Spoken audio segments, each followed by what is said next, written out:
ridiculous, yet probably true. Like the 23 Celtics, they got a deep crew. Pregame Polly Papa trying to make some bank. Professor Pete reppin' Latvia, KP the thank. RJ's on the email taking fools to college. Joey, Matt, Timo, Robin, let's acknowledge. What are we even doing here? We're taking the crown. Checking Sam, talking Celtics and breaking it down. Competition can't keep up, they're starting to frown. What are we even doing here? In the garden, fighting for a quiet spot. Jack's taking notes while the crowd gets hot. Irate, insightful, not a diplomat. Sam's got a long list and it's just for rats. Rat list your Wi-Fi, rat list your dog. Rat list Bronny, rat list LeBron. Rat list the traffic, rat list the song.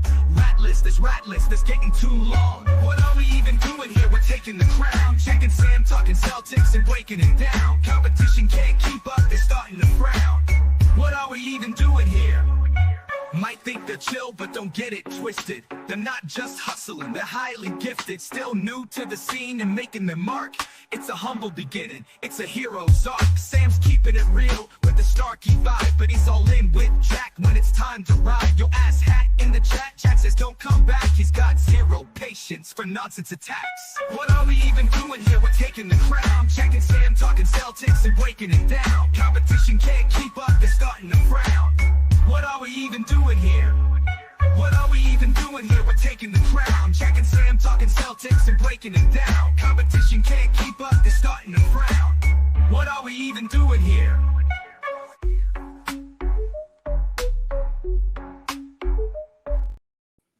Whoa, we made it. It is finally preseason happening tonight, October 8th. Celtics at Grizzlies. Jack is down in Memphis, so I'm pretty sure they put him right by the scorer's table, so he can't join today. It's too noisy, but I had a privilege of getting a great replacement. Nick NBA, welcome. Hello, sir. Thanks for hanging out on pregame. Welcome. Man, appreciate you, man. Hold up before we start. Do y'all have a song just for y'all with y'all names in it? That was tough. I ain't gonna lie. So that was from, I don't know if Phil's in here, but he's a regular. I think he's on your channel too. He made us a bunch of songs last year. Then he made one that was for our pregame. So we run it every single time we do one of these. It's really a nice treat that we got from our man Phil. But shout out Phil, bro. That was tough. First Sam, look. Jack. Wait, what? Oh yeah. The AI cooked for us. They really snapped. Yeah. That was tough. Yeah. Happy to be back. Excited to see the new team for the first time. Of course, you'd have to be under a rock to not have known about all the changes this year. We do have our starting lineup for the first time. Oh, really? Yep. And Missoula did say, take all of this with a grain of salt. But of course, I'm about to put it in the chat if I can type fast enough. I don't know how Jack does this. It's going to be Tillman, Chris Boucher. Wait, what? Sam Hauser, Jaylen Brown, Derek White. No Peyton Pritchard in the starting lineup. But again, Joe Mazzulla, the first thing he said to the media today was, do not put too much into this. I'm going to put too much into that. I'm gonna do the opposite. Okay, so what do you think, Sam? Because I don't really because like I'm gonna put something in this so you kick it right to me. Because like no, look, you know what I'm saying? I didn't even think of the Cada part of this. The Tillman part of it is not surprising. I feel like we've gotten a ton of like Tillman gas for like the last week and a half. Like you did the media day review. You were hyped up about Tillman. You were hyped up about the weight loss. Like his knees are feeling a lot better. There's been a lot of positive Tillman PR going out, right? So for him to start in Memphis where he used to play isn't the most shocking thing to me. Right. And Tillman is one of the characters I'm interested to see the most going into this season, just because he was so beaten down last year. He was clearly injured, but like it felt like his confidence was really shaken too, just because he physically wasn't there. And he could have an opportunity to have a real role on this team with the lack of front court depth they have. So seeing him in the starting lineup is surprising, but it's exciting at the same time. Like, okay, so yeah, I wholeheartedly agree with that. I think the 4 spot, I think there could have been some interchangeable things. So it could have been Tillman, it could have been Boucher, it could have been Minot, right? I wasn't like the 4 spot was the only spot where I was like, okay, if it's Tillman, if it's Boucher, it's fine. But I thought Kata, well, again, he told me not to put too much into this, but I thought Kata was like slotted in at the 5. Now, again, he might be at the start of the real season.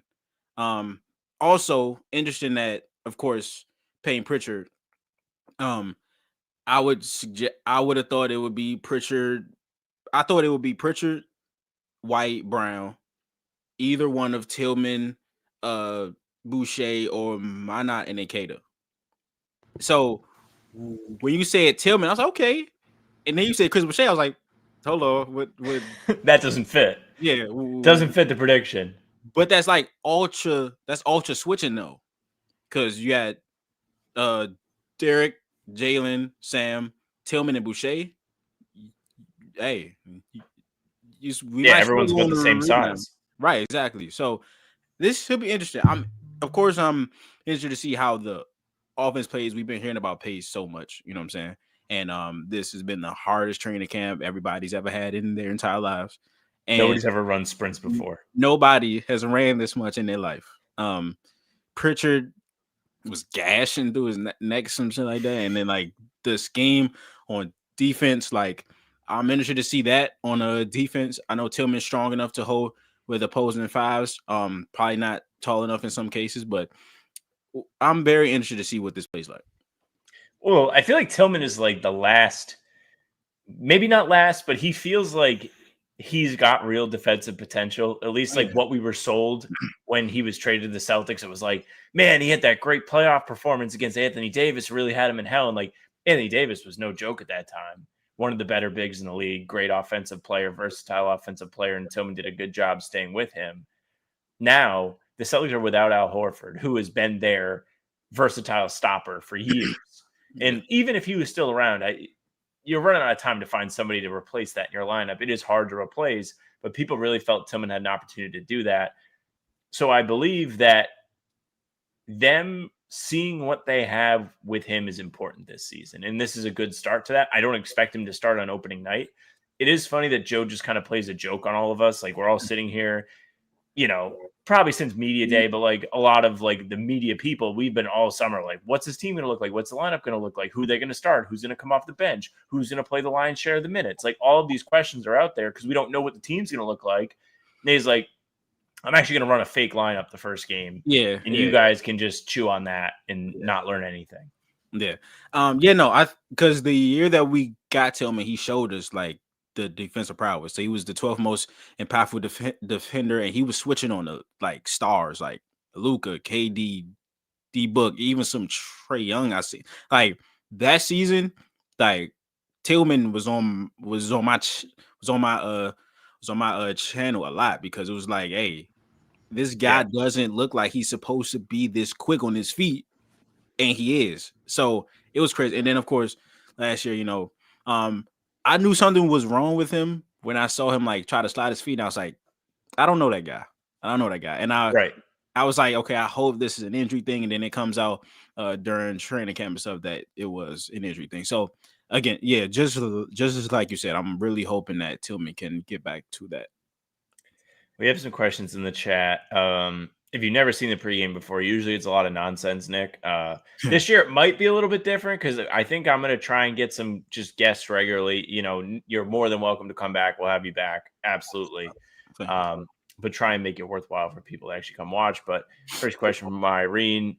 Are me and First the Floor going to be on playback for the game? No playback tonight. I'm not sure what the plan for playback is going to be during the season. I did talk to Jake. He said it's going to happen, just not as frequently because I don't know if they've got the time. They've all got stuff going on. Don't quote me on that. Ask them to be certain. But that is my knowledge of the situation. And Tyler asking where he can see the starting lineup. So we have it in the chat here, way up right here. I'll put it on the screen just so everyone can see it. But it's also on Twitter and everything. Oh, Ben's in the chat. Maybe Ben can actually answer your questions about playback. First playback Sunday night for the Cavs game. Perfect.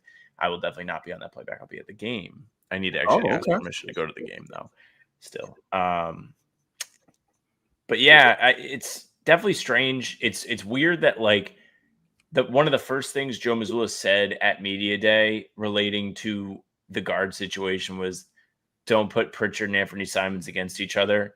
And then he said, I'm actually not going to start either of them in the first preseason game, so you can't even read into that. Like, it almost feels like he's doing everything he can to prevent the media from getting into the storylines we've been building up all summer. Like, you mentioned Keita, like, was one of the first things you were shocked wasn't in the starting lineup. We've been talking about him for months. It's like he had Eurobasket. This is going to be a huge season for him. He's going to have all this extra opportunity. Has he earned this? You know, his games played like eclipsed what he had done for his whole career prior to last season. In the last season, he played more than he ever had. And now he's primed to be a starter, and he's not starting in this game. Is Peyton Pritchard going to be the starter? Isn't starting tonight. He's going to be Simons. Isn't starting tonight.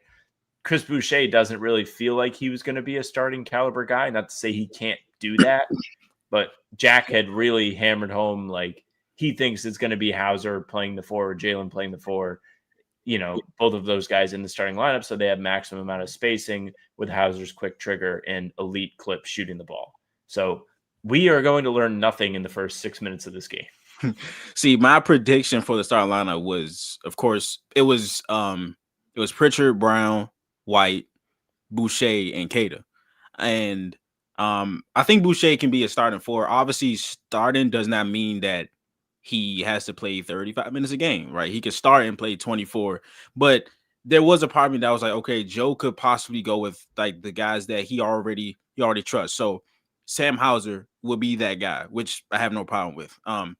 Sam has showed that he can hang defensively, and of course, he's a great shooter.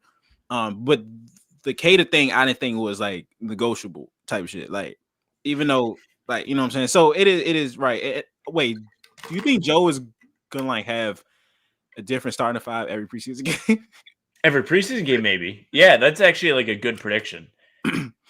It would not shock me in the slightest, especially like they don't really necessarily know what they have in terms of team chemistry just yet. Right. So I think we're going to see a lot of lineups. And, you know, beyond the starting lineup, that was part of what he was alluding to in his pregame comments when he was like, listen, don't read into this. Like, you're going to see a lot of stuff today. Don't get used to it. Don't think it's what we're going to do during the season. And I would be curious to learn more about why it would be something that he's not really going to carry on if they're going to do it to start off the preseason slate. Yeah. But we're going to have to wait and see on that part of it. Yeah, I feel like him saying, like, guys, don't read into this is a sign of him like, hey, guys, I'm trying out shit. And I wonder what the goal is with this lineup. Like, is this like, okay, this is probably going to be my switching lineup. So if I need defense and I need switching, like, this is the lineup, because that's what it looks like. I want to know, like, what is the goal with each lineup he's putting out there. Obviously, somebody could ask him, but I don't know. But no, it seems weird. Not weird. Maybe this really is like the lineup he believes is going to be one of the better defensive lineups. Right. It's got the size. You don't have a Pritchard or a Simons that, even though Pritchard's not a bad defender by any means, like, I think we all give him a lot of credit. He works really hard. He's a tough competitor, but like, he doesn't have the size to really switch on to big guys. Like, Derek doesn't really thrive in that either, but at least he's like tall enough to be in the way. Right. So maybe that's what he's thinking. Like, we've heard a lot of talk about the defense. We've heard them really try and commit to that as we've built up to the preseason. That's like the only thing I can really think of. I would love to know what the thought process was with that. Celtics fan 1111 just joined. Sorry if you already covered this. What do you guys think of Pritchard and Jalen's comments about playing more physical defense this season? Well, they're going to have to defend. Like, they don't have the luxury of outmathing every single team offensively and having this well-oiled machine that consists of 5 all-star level players in the starting lineup, Horford off the bench, and then Pritchard and Hauser, 2 elite bench players, just helping everything ease along, not to mention Cornette. Now they're going to really have to buckle down and earn all their stops and use their defense to create momentum in games. It's going to be a really different look, it feels like. Do you feel that way? Like, you're more of an X's and O guy than I am. Like, I'm just out here talking, usually. Nah. Do you have like what are you most excited to see schematically from the Celtics, you know, tonight, going forward, as the season rolls along? Anything that comes to mind? Go ahead.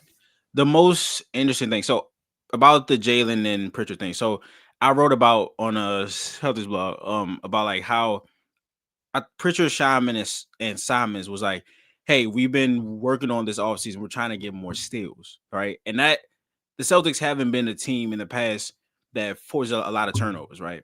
And hearing three people say that, it was like, okay, that seems to be something that Joe or the coaching staff told them, right? And of course, it's like they're trying to play faster, right? They have less talent, so you have to do the other things to get easy shots, right? So that's one. But the first thing, the most prevalent thing on my mind schematically, especially defensively, is last year we had Tatum and we had Drew Holiday and we had Al Horford.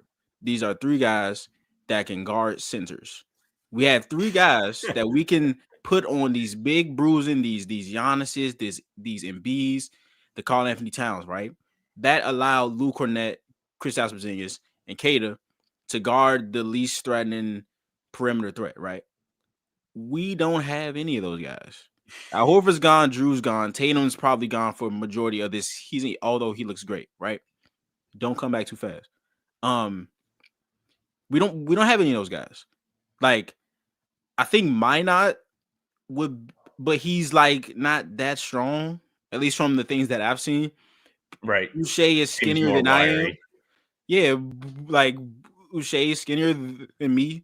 The best option to guard centers and have Kata play off is Jaylen Brown. And that is just, I know Brown he's strong enough, he would welcome that challenge. I don't want him doing that for a lot of this time, because then he has to go down the other end and be the top option. So schematically, I was like, okay, this probably means that Kata has to guard centers. And out of centers that played over 300 minutes, I think, last season, he guarded centers the seventh least in the NBA. Because again, you have Horford, you got Tatum, you got, you know what I'm saying? You have guys to take on that role. Kata's not the strongest guy, right? He's athletic, long arms, blah, blah. But against a Giannis, against a Embiid, you know what I'm saying? He might not be the greatest option. He's also not patient enough. Right. Right. And then in Eurobasket, we saw him play Sengun, and Sengun put him right under the rim. So it's like, even though there's things that Kate has improved on greatly, and I think that even though he doesn't have that strength, he still can block their shot. You know what I'm saying? But what I thought was, hey, Kate might have to guard these great fives. Now, there's not a lot of them. So we will be cool there. But the 5 to 7 dominant fives, Kata probably will have to guard those guys. And that's just a change that will probably happen this season. A lot of help defense coming. A lot of rotations. A lot of guys scrim. Maybe that's why they're running so much. Now that I'm talking through it, all the pieces are coming together through the things we've heard in the preseason. RJ had a question. How deep do we think the Celtics will go on the roster tonight? I believe he basically said expect everyone to play. Yeah, I'm trying to find it. I know somebody tweeted it. I'm going through all the beat reporter accounts right now. I can't find it, but I'm almost certain that Joe Mazzulla said we're going to see everybody today. So buckle up. Get excited to see the rookies. Nick, I know you'll be excited to see your man, Amari Williams. Yes, hopefully he plays well. Hopefully there's some sick passes. Anybody else in particular you're really looking forward to, players-wise?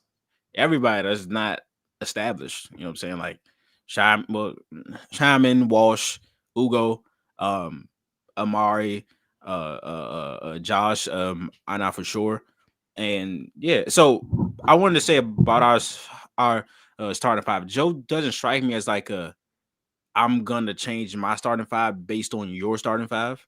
But the Grizzlies' tallest player, and at this, I don't know how tall this Lovering guy is. I've heard his name before, but it's Javon Small, Cedric Howard, Jalen Wales, Santi Aldama, and Lovering. So I don't know if I don't think he's doing matchups in preseason. Although I do have a prediction that he's going to press the first play of preseason like he did last season. Like I remember, I think it was Toronto where they won the tip-off and he pressed them in the first game of preseason. With everything that everybody's been saying about this being like it's the hardest training camp, it's been a war out there. I think that's a definite almost. So Lawson Lover. I almost said Colson Lover and Lawson Lover. Oh, that's his name. Shout out to Bobby Manning who tweeted it. I would have had to go look it up if not. 7'1". If you were, oh, he's 7-1. Okay, so that just negates everything I said. So cool, but yeah. But I mean, he might not be like a power guy, so I don't know. But yeah, this should be interesting, man. I'm really excited to see this. Oh, now it looks like from Gary Washburn, Nemi is out tonight. So if you were worried about that, there's a little bit more context. He's out. Why? Just looks like night off is what Gary said. Okay, well that makes sense. That makes more sense as to why he's not starting. But that will do it. That if you're not playing, that would do it for you. Okay. It'll be really fun to get a look at Baylor and Jordan Walsh, Jimmy J. Good point. These are two guys that are essentially, you can loop Josh Minot into this too, kind of battling for what feels like one spot going forward. Maybe more so with Walsh and Minot than Baylor. Baylor's a little bit more versatile offensively than those two are. Right. But those two are both lengthy defensive guys, need to prove that they can shoot the ball consistently, need to prove that they can be out there and be disciplined on defense a little bit more. And then Baylor, who, at media day was talking about, he thinks a lot of people are going to be surprised by the defensive improvements he's made this year. And, I think anybody that wants to play for Joe Mazzulla or just stick in the NBA in general is going to have to defend. So looking at these guys, seeing how they fit tonight, seeing what kind of things they're asked to do is going to be a really interesting thing to follow, because hitting on the homegrown talent / I guess you can kind of claim Minot as homegrown if he pans out. All the cheap contract talent is going to be so important going forward, because Jalen, Jason, and Derek are making like a combined $150 million over the next, however many years those three are going to be playing together. You're going to need to find a way to put good players around the fringes to help the team get back to contentions. You don't want to be the Phoenix Suns. You don't want to waste away your big three of sorts because you don't have the right guys around them. Right. Yeah, man. It's just, yeah, I would say the same. What you said about the Walsh Baylor thing. What keeps Baylor apart from those guys is that he, in theory, is a better shooter, right? We need those percentages to get higher. Of Nemi's guy, of course, I need those percentages to be a lot higher. But yeah, Walsh, Minot, even Ugo is in the same thing. Is okay. These guys are athletic, they're defensive, but the swing skill is, can they shoot? And I guess whichever one shows that they can shoot more consistently and execute the assignments more consistently will get that time. So yeah, I'm really excited to see how this works. I'm excited to see everybody, man. I'm really excited to see everybody. It's funny you loop Ugo in there. Ugo, you can noticeably tell he's younger than everybody else just by his frame. Like he showed up to the podium at media day, and he might have been after, I'm trying to think of, maybe it was Walsh, significantly smaller arms than whoever was before him. You can tell he's got work to do on his frame and strength before he's really ready to be out there consistently guarding some of like the strongest wings in the game. Yeah. Also, Luka Garza's here. Yes. Kind of intrigued by him. We haven't quite got to talk about him yet. I wrote about him for Harbu Houdini earlier in the week here after media day, because he had some really interesting quotes from practice when they spoke to him, where he's talking about fitting in with a new team. And his biggest mission has been, how can I help my scorers score? How can I learn to play with them best? And how can I impact winning that way? And it really feels like he's embracing the idea of a Luke Cornett type role on this team, which is really weird to say, because if Luke Cornett was still on this team, he would be starting and be one of the most exciting players. We'd be like, man, how is he going to look with all this extra opportunity? But it's evident how much money he earned just by being a good screener, knowing how to space the floor without necessarily having to shoot threes. And as far as Garza is concerned, I'm very curious to see if they even ask him to do that, because Luke, before he came to the Celtics, even the first time he was with the Celtics, was a three-point shooter. And then the second stint, when he started playing more minutes, they didn't ask him to do that at all. Mazzulla really makes an effort to emphasize the best things about his players, put them in the best positions to succeed. And if he doesn't believe in Garza as a shooter, then we might not see a lot of that. Might be a lot of catch and finish type stuff from him. Yeah, no, that's a great point. That's a great point, because in college, we thought of, like, he was a phenomenal scorer. And I think he's a better shooter in theory than what his percentages say. But that could be a thing where it's like that's almost eerily similar to what Luke was, like a guy that was like a pick and pop guy who could rebound, who, you know what I'm saying? But yeah, Garza was talking a lot about getting other guys open, which in turn it will help him. You know what I'm saying? And he was talking about screening a lot. And he said during the media day he was looking to bring some physicality. So just, you know, being as physical as he could, getting other guys open. That's a great point though. So yeah, like if Joe's like, yeah, man, you probably should just not take those. And that upped Luke's like his trajectory it skyrocketed. Yes. When Joe was like, okay, let's use your frame more for off-ball screening, on-ball screening, you being a great passer. Like, I think Luka Garza can do that. I would like to see him shoot a little bit more than Luke, you know what I'm saying? But sure, yeah, that's a great point though. That's a great point because we've seen Kata take some threes in a practice. Yeah, if you're letting him shooting threes, you should you know what I'm saying? But like, yeah, for what it's worth, with Nimi, every game last year, if you get like when you go and you're watching all the end of the bench dudes warm up, he's shooting jumpers every single time, and you know that's fine. Like clearly, it's working. He made some in Eurobasket, but just to build off what we've been talking about, I wouldn't expect to see Nimi shoot threes with the Celtics because, well, who would you rather have shoot threes? Nimi or Jalen or Anthony or Peyton or Sam Hauser or Chris Boucher? I got to be missing somebody in here. Just Baylor, Derek White, Baylor, Derek Baylor. Yes, like the list just goes. Even Xavier Tillman, the list just goes on and on and on and on of dudes you would rather see shoot threes. So I just don't think there's really room for that. The best way for Nimi to be impactful is to be better at finishing around the rim. He really struggled with that. And it's part of the reason why he rebounds so well when he's in the games. He gets his own misses. He's rebounded. You know. Yeah, I mean, something like this would be fine as long as you don't want to notice him for the wrong reasons. That's it. Yeah, for sure. Just, I think he's a great screener.